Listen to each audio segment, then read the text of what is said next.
इधर भारतीय राजनीति में एक नया शब्द जो है वो चल निकला है। प्रधानमंत्री मोदी ने 15 अगस्त को लाल किले की प्राचीर से राष्ट्र को संबोधित करते हुए कहा कि देश में नक्सलवाद तो सिमट रहा है, लेकिन दिमागी नक्सल अभी भी मौके की तलाश में।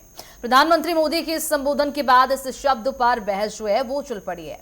आप नेता और दिल्ली के पूर्व मुख्यमंत्री अरविंद केजरीवाल ने उड़ते तीर को अपने हाथ में लेते हुए कहा है कि हाँ, वो दिमागी नक्सली मैं ही हूं। इस खास रिपोर्ट में देखिए।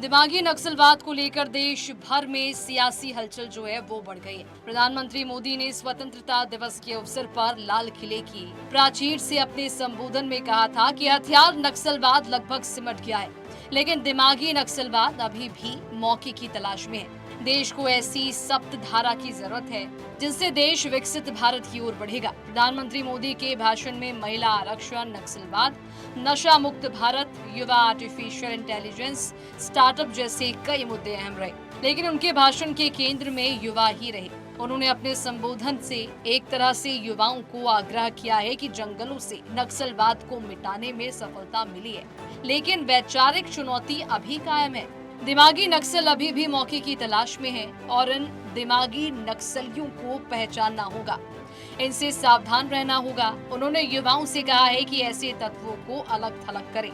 ये शक्तियां देश में उथल पुथल मचाकर अपने मंसूबे पूरा करना चाहती है।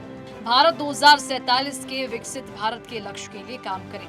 प्रधानमंत्री मोदी के इस बयान के बाद कांग्रेस के वरिष्ठ नेता और पूर्व वित्त मंत्री पी चिदंबरम ने कहा कि मुझे दिमागी नक्सली होने पर गर्व है। सोशल मीडिया पर उनकी टिप्पणी के साथ ही सियासत और भी गर्मा गई।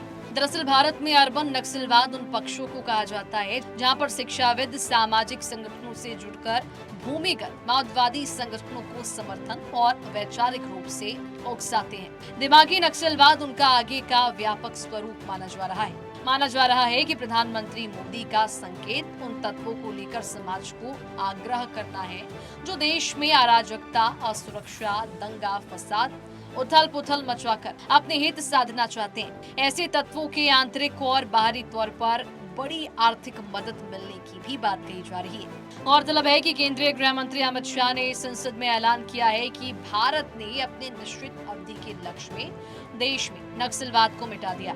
नक्सलियों ने या तो देश की मुख्य धारा में लौटने के लिए आत्मसमर्पण कर दिया या वे सुरक्षा बलों के जरिए मिटा दिए गए।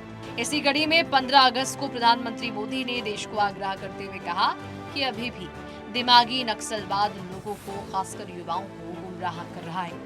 इसी तरह आप पार्टी के नेता और दिल्ली के पूर्व मुख्यमंत्री अरविंद केजरीवाल ने भी कहा कि उन्हें दिमागी नक्सली होने पर गर्व है। केंद्रीय मंत्री किरेन रिजिजू ने पहले चिदंबरम के बयान की कड़ी आलोचना की है। उन्होंने चिदंबरम के बयान को बेहद ही गैर जिम्मेदाराना बताया।